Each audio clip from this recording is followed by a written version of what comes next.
Sorry about that. Um, yeah, hopefully you weren't waiting long in the dark. Um, wow, I really love that film. All the visualizations, circa early 30s, um, of our planets was really great. The giant um, stalagmites, the giant, basically mountains that were these incredible, like skyscraper-like peaks. That was really, really, really love that.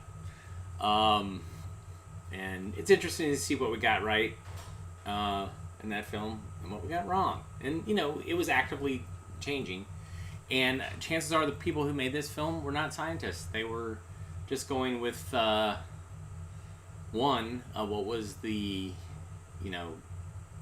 what was popular culture saying about the moon, because that's what a lot of these films were. These were silent films that were distributed for general consumption. They weren't specifically educational films. They were called educational films, but anyways, they were just kind of general looks at science and what was the popular view on particular science topics. And sometimes they got it wrong because popular culture was wrong about how they talked about stuff. So, I got a lot of films for you today, as always. Today, my webcam is acting weird. Well, it's not as weird as it was yesterday. I'm going to try to turn off this light so it's not so... That seems a little better. I don't know. Now I'm not all sparkly down here for some reason. That was the problem with the camera yesterday. Anyways, let's... I got a film on the telecine back here.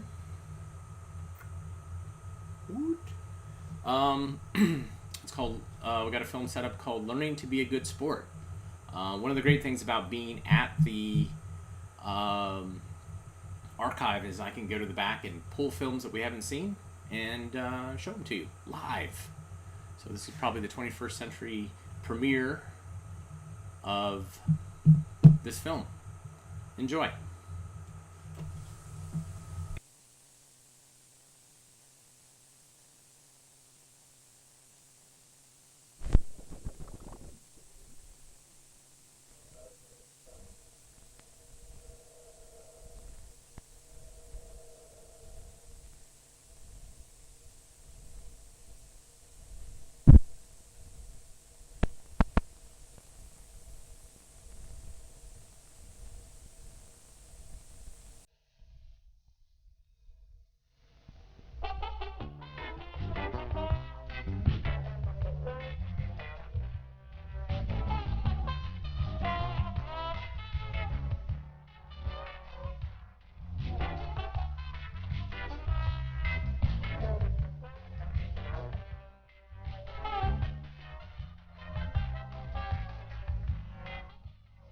Do you like to play games? If you do, you're not alone. Almost everybody likes to play games of one kind or another.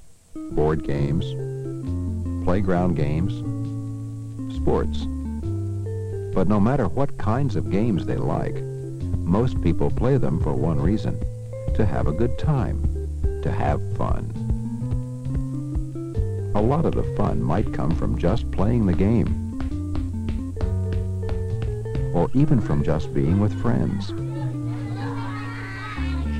But people sometimes get extra fun from a game by winning it. That might make you feel good because it tells you that you can do something well. And it might make other people think good things about you too. But once in a while you might end up having a little less fun. That might happen, for instance, if you lose a game.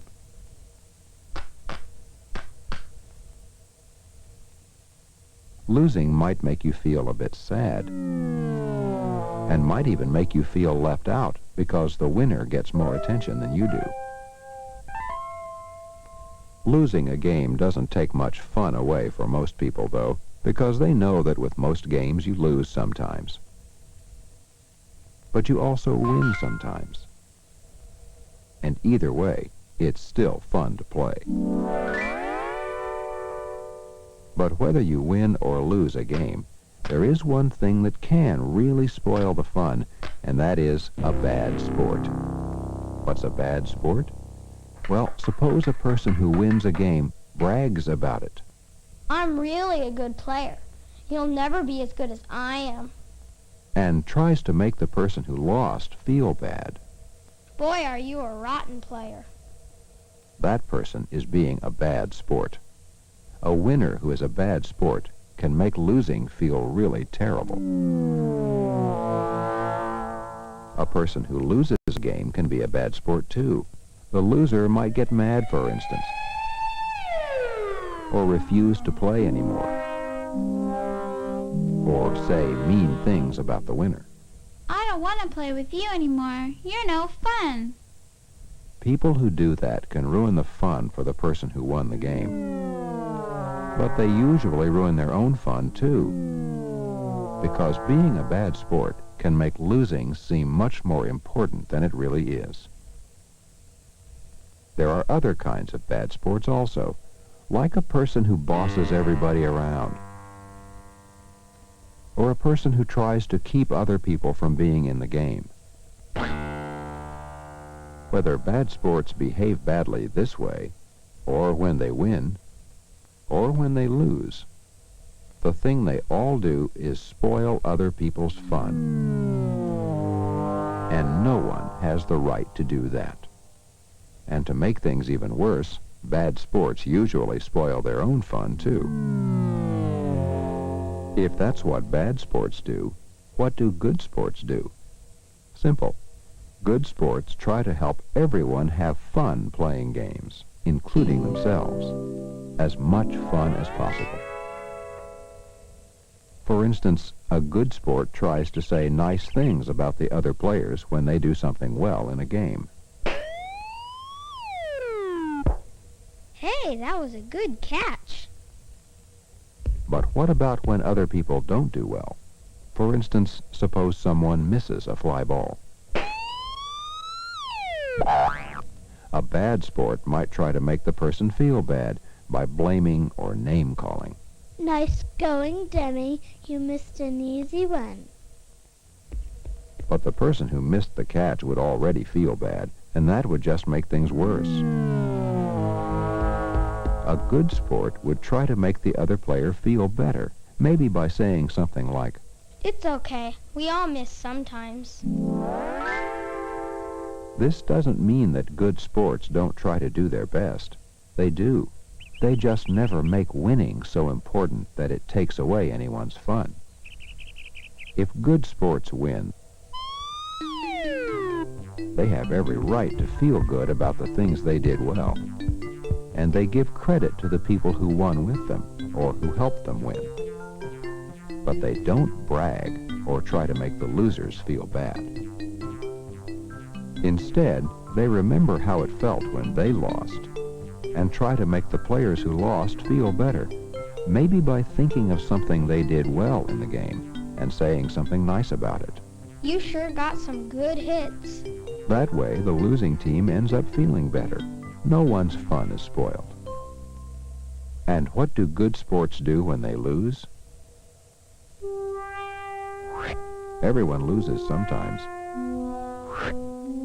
And losing can make people feel bad. No one has to be ashamed of that. The problem is, what do you do about it if you don't want to be a bad sport? One thing you can do is to think about why you play games in the first place. To be with friends. To have fun. Friendship and everyone's fun are always more important than who wins and who loses. So think about everyone's feelings and not just your own. Only do things that will help everyone feel good. This means you should act as friendly as you can toward the winners. And a funny thing about being a good sport is that not only does it make the other people feel better, it makes you feel better at the same time. Of course, when you lose a game, you can also make yourself feel better other ways. For instance, you could think about what you did well during the game. and things you could learn to do better next time. But how can you learn to play better? You might get better just from playing a lot, from practice. A faster way might be to ask for help so someone can show you whatever you need to know. If you don't find that out from one person, ask another, and another, until you do find out. Then have someone help you work out a plan for practicing what you learned. You'll probably find that the better you are at a game, the more you'll like it. And the more you like it, the easier it is to be a good sport. But even if you practice, you still might not get to be as good as you want to be. If you ever get really discouraged, maybe you could find someone to talk to about your feelings.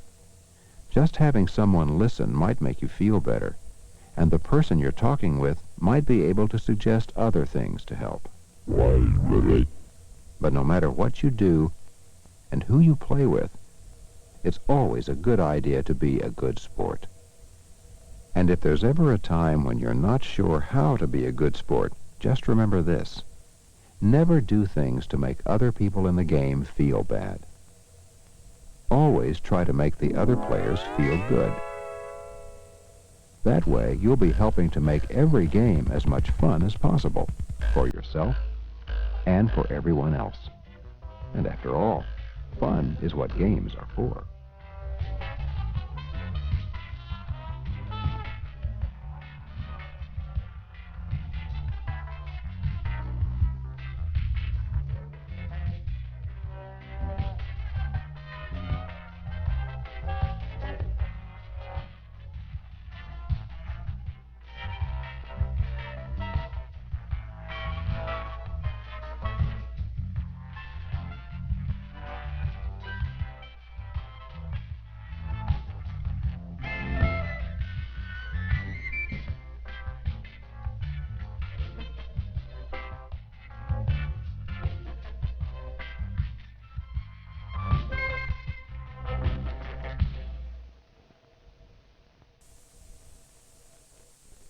What's going on?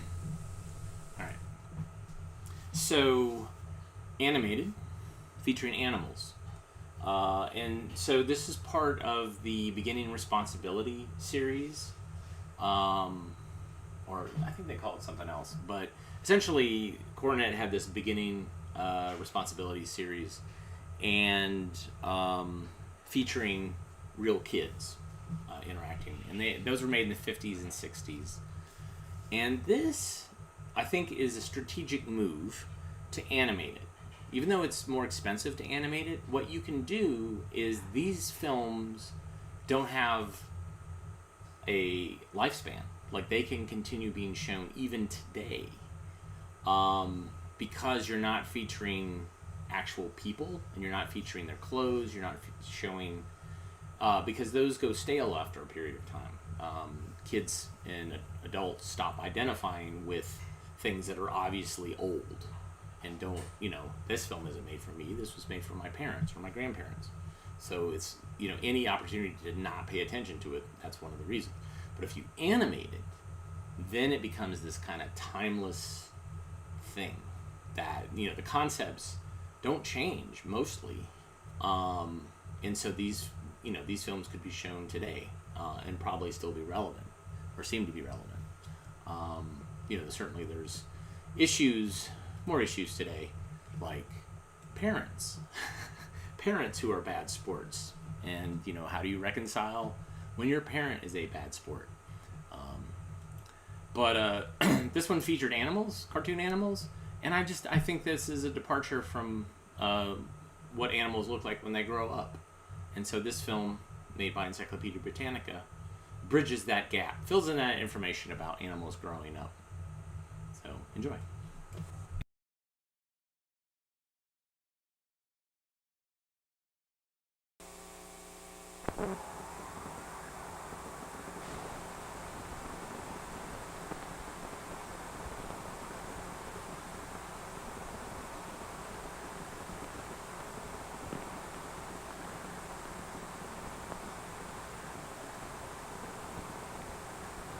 This is a nest of chickens' eggs, each with a little chick inside. One baby chick is breaking out of his shell. How hard he works at it. He isn't very strong yet, but he keeps trying. You know, all birds hatch from eggs, and many other animals do too.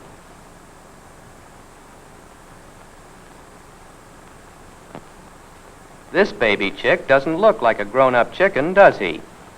He's wet, and he has hardly any feathers. But he can sit up and look around. Ah, Mother Hen. She's been out for something to eat, and she's come back to keep her eggs warm. And to keep her newly hatched baby chick warm, too.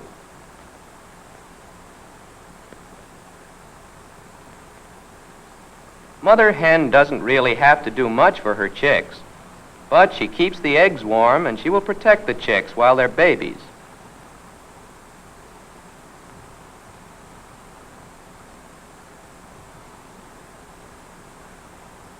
More chicks are out of their shells. Mother Hen will see that the chicks get food, but not today. Baby chicks don't eat for a whole day after they are hatched.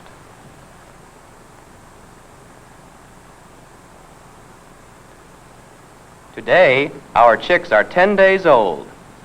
The mother hen is leading them outside. 10 days old, and already they can walk and feed themselves. The chicks don't have many feathers yet, but they are beginning to grow them. How they run for a drink of water, and see how well they drink. 10 days ago, the chicks were still in their shells, and now they can drink and eat and walk and run without any help at all. Watch how they drink. First, they get a beakful of water, then raise their heads high so it can run down their throats. For most things, the chicks now take care of themselves, but Mother Hen still stays with them to protect them from danger.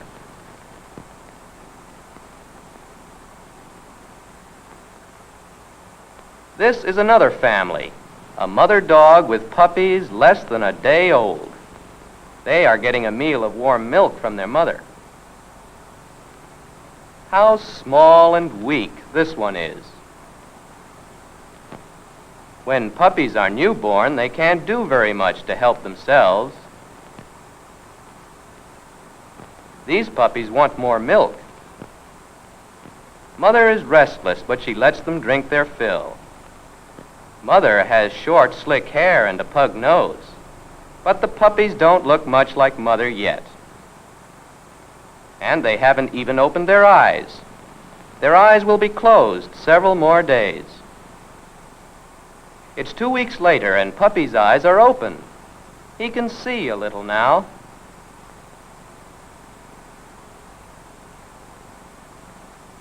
Mother still stays close by. The puppies are growing fast. They are beginning to look more like Mother. But they still can't do much but eat and sleep. And they still can't eat like Mother does. They're a little stronger now. They're beginning to crawl around and try their legs. But they grow tired very quickly. And most of the time, they just lie here sound asleep. Now our puppies are 6 weeks old. They are eating from the bowl like Mother. Mother doesn't watch so closely anymore. How much bigger, stronger they are. They can run about and have a good time. And they're looking more and more like big dogs. They're beginning to chew on things and play with them. They prowl around in strange places and wrestle with anything that is handy. They're growing very fast now. They have wonderful times playing with each other exercising their fast-growing bodies. They haven't time for naps and sleep. There's too much else to do, and too much to see. Puppies 6 weeks old can do just about anything. They don't need much help from mother anymore. Remember how helpless they were at first? Now they can almost take care of themselves. This is another baby, a little baby calf born just 5 minutes ago. She is still so weak, about all she can do is move her head a little. The calf is still wet, and the mother cow spends a great deal of time licking her.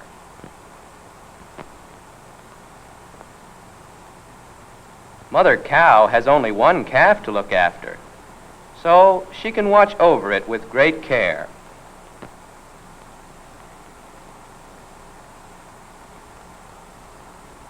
The calf is trying to stand up.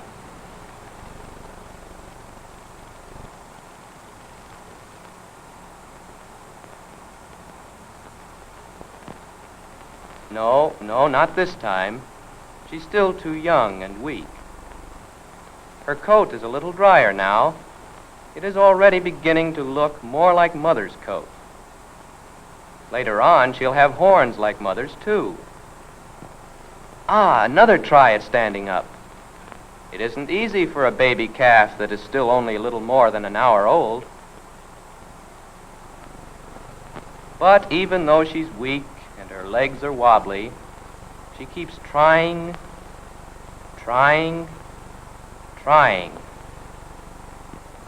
At last, standing on her own feet for the very first time.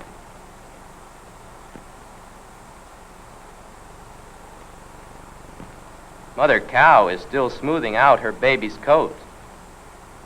The calf already looks different from when she was first born. And now she is ready for her first food from Mother.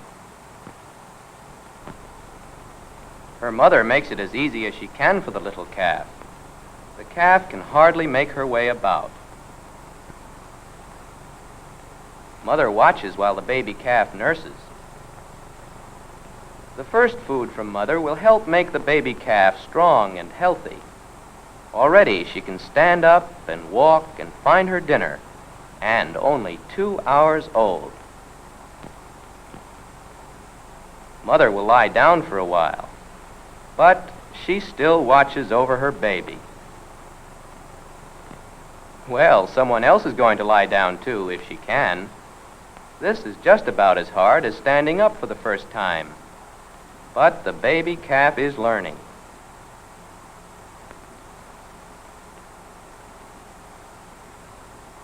The little calf looks small beside her mother, but she'll grow quickly. Here they are, 4 days later. The calf is growing fast.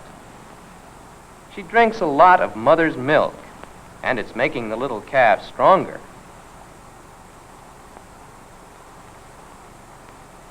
How straight and steady she stands. Already the calf can move around quite well, but she still stays in the barn with her mother all the time. Soon now she'll be ready to go outside to the pasture.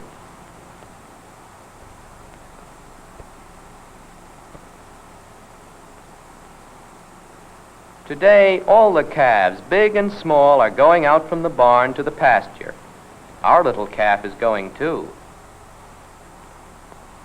The calves like being outdoors. They are all so grown up that they can run as much as they please.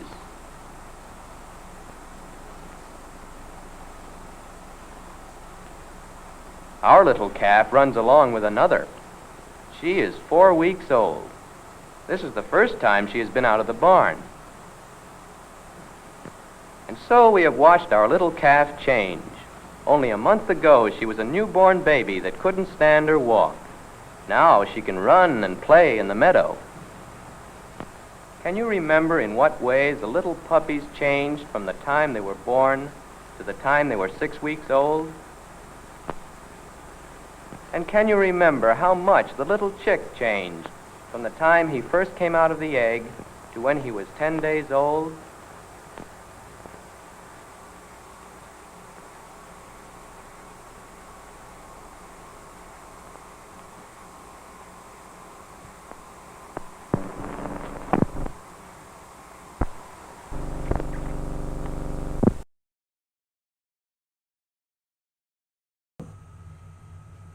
So there you go. There's your live birth. I have human live births, but I hesitate to show them. There has been talk about doing an AV Geeks After Hours, and so I might look to do that in May, and we'll go somewhere that won't be flagged on YouTube or Facebook, and some private place where it'll be okay to show a vagina and maybe a penis, and some other themes that aren't appropriate for general audiences. Anyways, where are we? Oh yeah, got a film set up here in the back. I just watched a little bit of the beginning of it, and I don't know, it might be, there's a song at the beginning, which might be a good candidate for the toe tapping tournament, which we were going to be doing probably starting next week. We'll start showing some songs from some of the films that we watched. We'll let you vote on them, and we'll pick our top 4. And then our top 4 will take on Found Footage Festival's top 4, and we will crush them again. We will absolutely crush them. I think they've already shown their hands as far as which participants or candidates for their toe tapping tournament will be competing against, and I think we can slay them. So anyways, this next film is about Paul Bunyan, and it has, like I said, a good song. If you think it's good enough to be included in our toe tapping tournament list, then please comment accordingly in the comments. All right, here it is, Paul Bunyan. Enjoy.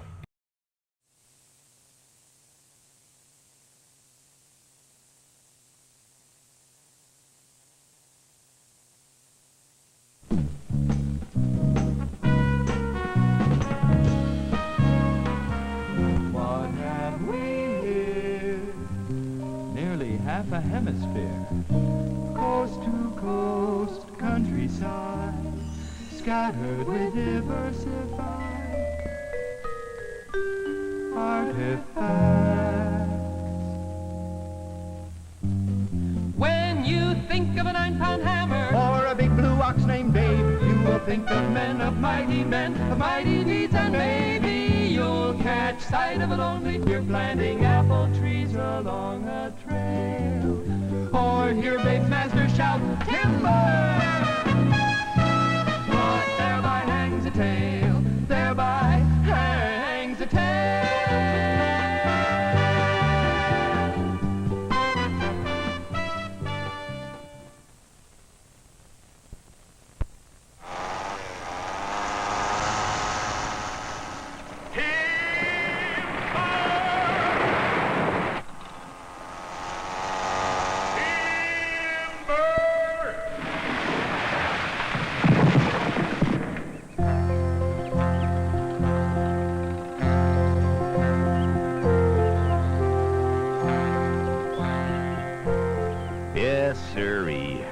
This is how they cut 'em down nowadays, with them newfangled chainsaws.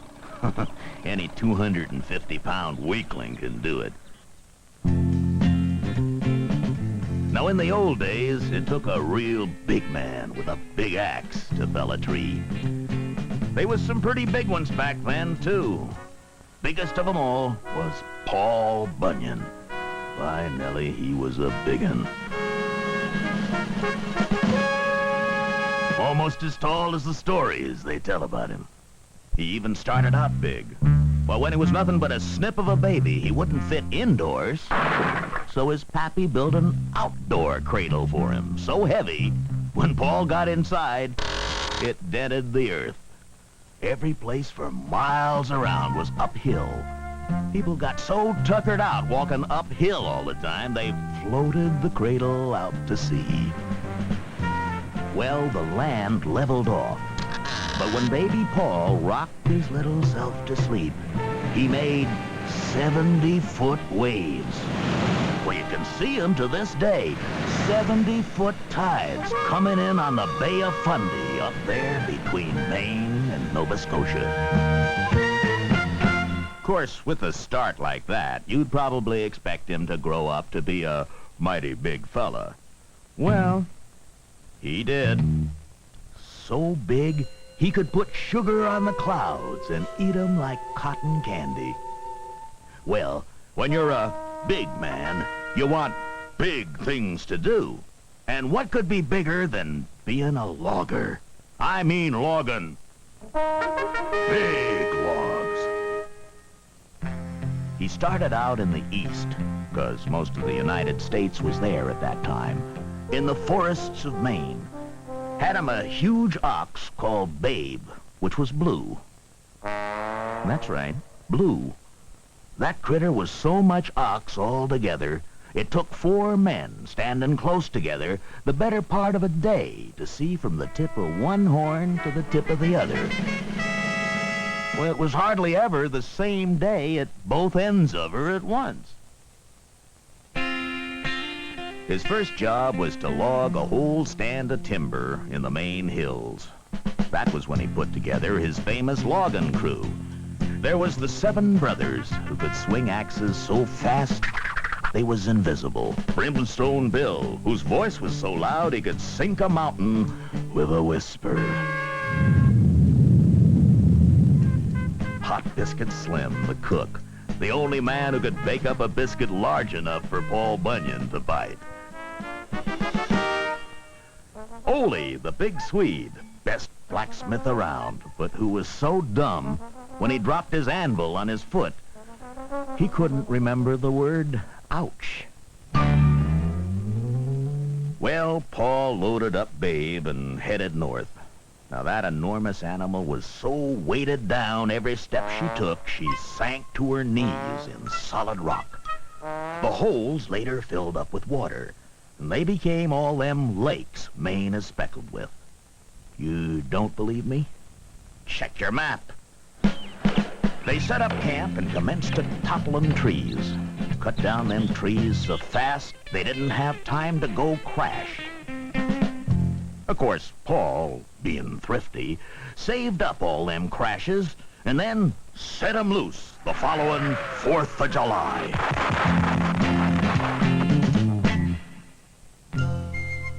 They finished up in Maine and set out west to log the wilderness that covered the Dakotas. Ole, the big Swede, made Paul the most gigantic saw you ever seen.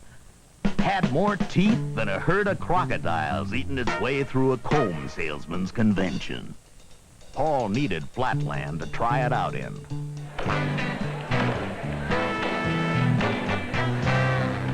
By this time, Paul Bunyan had the most tremendous lumber camp ever was.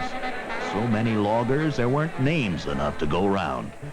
To feed 'em flapjacks at breakfast, Hot Biscuit Slim wielded a skillet so huge, 6 platoons of cook's helpers had to skate around on it on slabs of bacon to grease it up.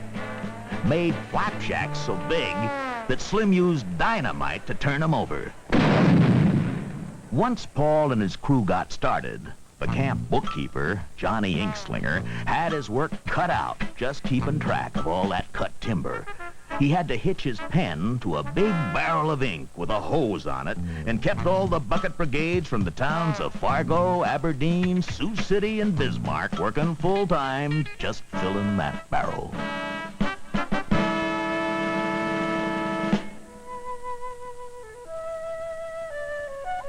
To get the timber to the lumber mills, Paul needed a log run, so he dug the Mississippi River.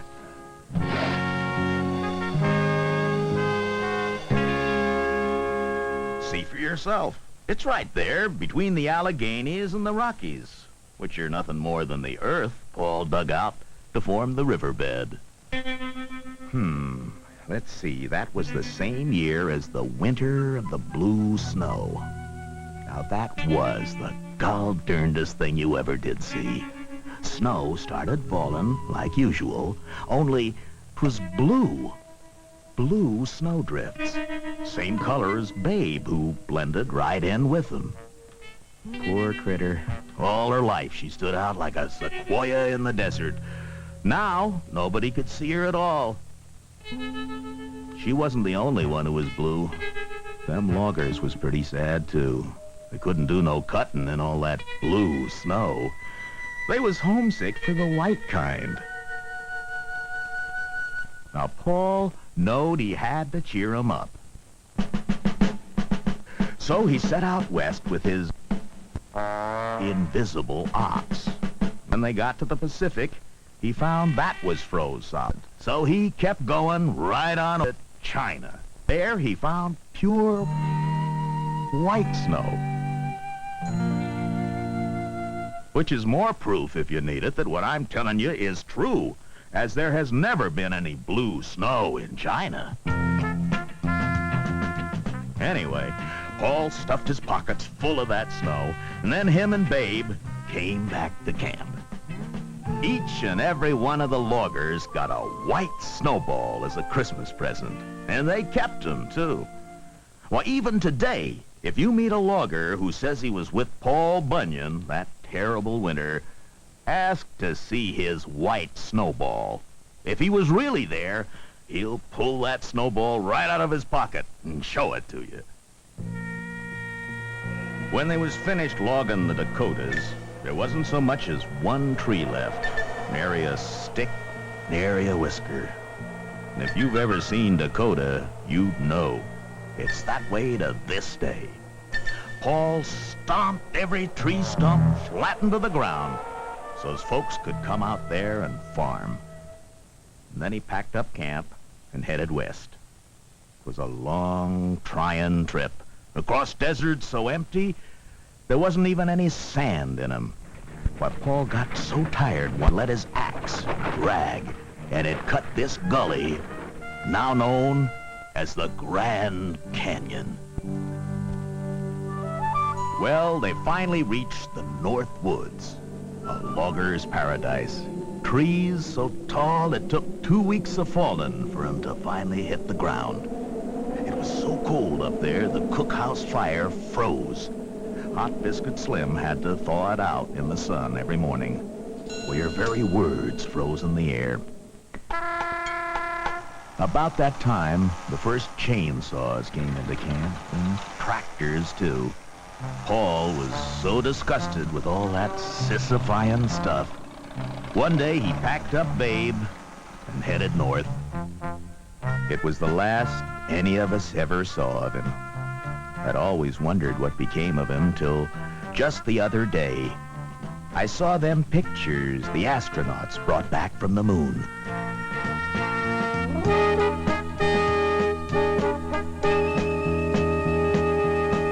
It was logged, clean as a Hungry Jack's dinner plate.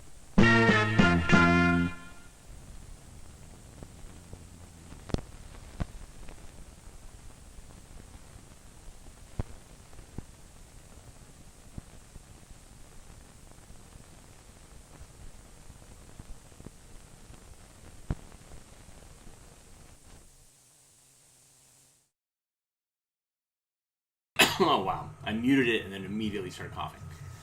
My body, it's nuts. Anyways, yeah, that was pretty great. I was hoping there was going to be more singing throughout, and not just that intro. But it seems like most of you were kind of meh about that intro song, whether that should be a candidate for the toe tapping tournament. So, all right, I get it. I kind of liked it. But, you know, a duet, kind of nice. But, you know, not always, folks don't always like it. All right, this next film is about how to be a nurse practitioner. And this film was super red, and we weren't able to get it all the colors are going to be very muted. We brought the red down because everything was like blood red. And that's what happens is sometimes the film dyes fade, and so you're left with just red. So your greens and your cyans and your blues go away, and you're just left with a bright ruby red image. And depending on which scanner we use, we can sometimes pull that color out and we can balance it and get it looking more normal. Probably not 100% what it was, but we can get it to where it's not in amber vision. All right, so here's Nurse Practitioner. Enjoy.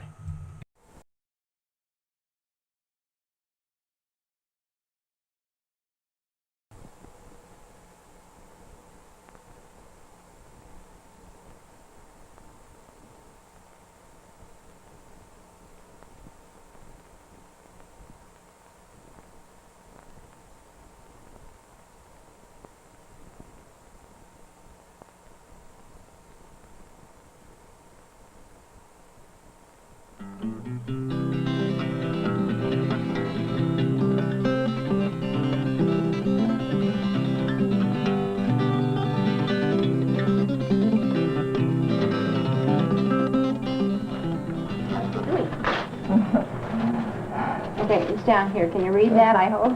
Okay, thank you. Okay, bye-bye. Bye-bye. See you next month. Here's another block for you.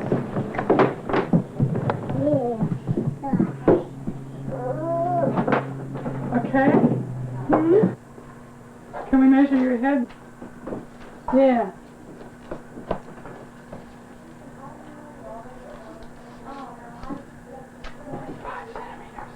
Okay, let me see your eyes. Dale. Dale. Eyes.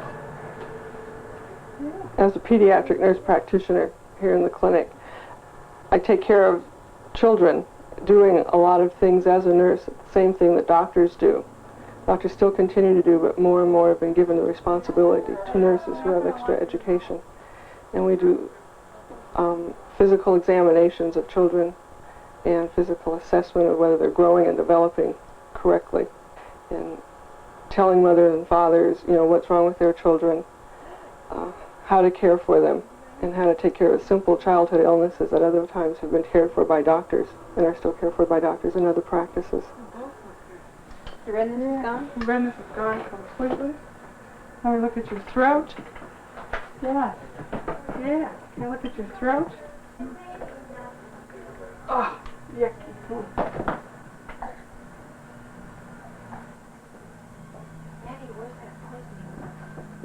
It's always been in the back. Okay. Which one got there now? Okay. No, you can't have that one in your mouth, but you can have this one. Would you like another one? Huh? Very good. Up. Up. Up. Okay. You want to walk to Mom? Let me see if you have straight, nice straight feet. Come up to Mommy. Dale, come on. Oh, very good. Okay. Yes. You're all well. Very good. Today you get your shot then for the measles and the mumps. Yeah. There's no reaction right away to those. If she's going to get a reaction, it'll be in about a week. A week? 10 days to the measles part of it. What kind of a reaction? Fever sometimes. Sometimes even a rash, like the mild form of the measles. Okay. Are you going to be doing anything special in a week or two? Okay. If you were, I wouldn't give it. Then we almost have to be doing. Mrs. Mahaffey called this morning, a little while ago. And she's got completely confused in a way, too. She thinks he has congestion in his lungs, not in his ears. She says his coughing spells are getting much worse, but not in severity, just a little more often. And she's more worried that he's going to rupture something more than anything. Rupture something? Yeah, she said because he coughs so much. He's not bringing up any mucus or anything. I told her to continue on the Actifed for at least another couple of days. She's only been doing it. I kind of like to think doctor and nurse are side by side rather than on a run, because the most important person in treating an illness or any condition is the patient. And you have a health team to treat people with. And I don't think one is higher than the other and that the patient is the highest, the person you're taking care of. It doesn't interfere with his sleep that much. Does he get blue? No. He does vomit, but no mucus. He just coughs himself, I guess, like gags himself. Okay. Very good. Yeah. Okay. Go get your shot. Mama, get you dressed. Yeah. Okay. 1 hour coming up. Dale, look at Mommy. Oh, okay, you look at me. Oh, no. Okay. Now your mom can have you. Too bad. No. Oh, here you go. That's all. You were very good.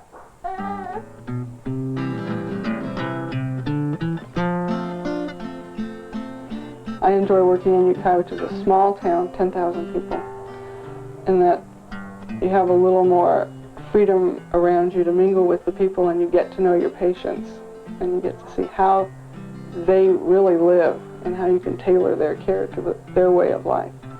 And also, it's not the hustle and bustle of a city, which at times I do miss, but I think there's a greater need for nurse practitioners in a country or a rural setting where there are not enough, usually doctors, to go around, qualified per patient.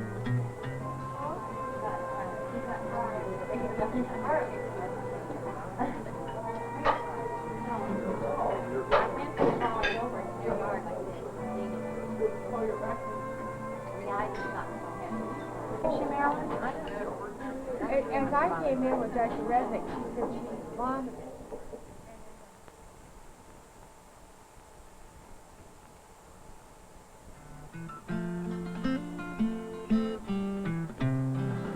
Usually the day starts with a visit to the hospital and talking to mothers of the newborn babies that are there.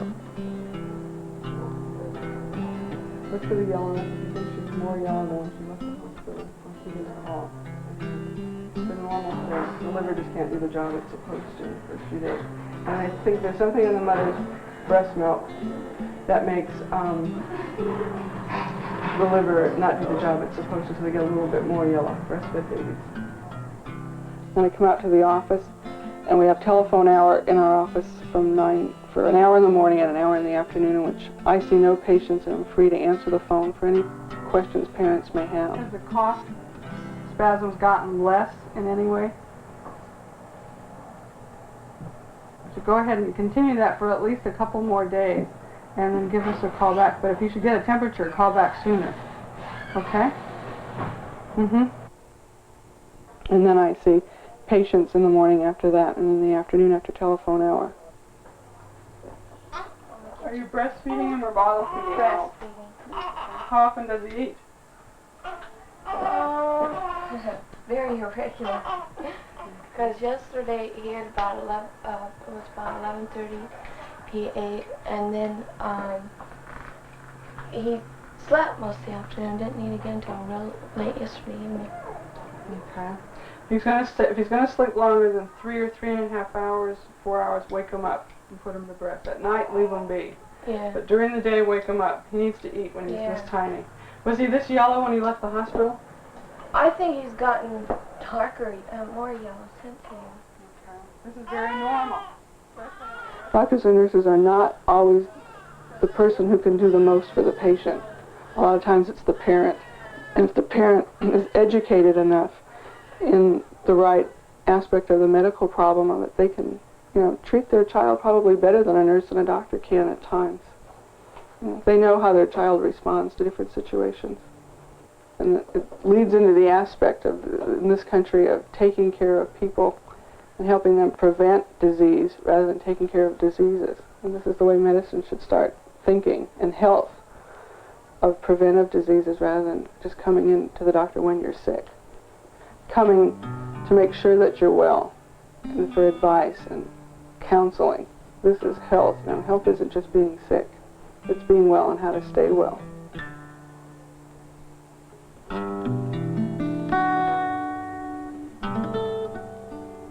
In becoming a nurse practitioner, I would advise any person who's interested to go into a nursing school, and then in some schools it will become an integral part of the program. Right now it's an extra added course.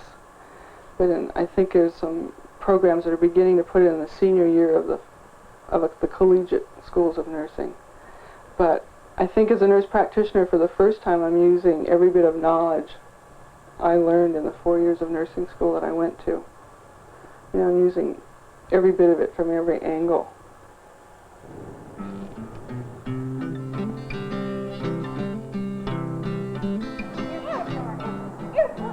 I've always worked with children since I got out of nursing, and I will always work with children. I relate to them a lot better than I do with adults. To carry out the philosophy of medicine that I have of letting people take care of themselves, you have to start at an early age. And I feel education of the children is the most important part of it.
Salad.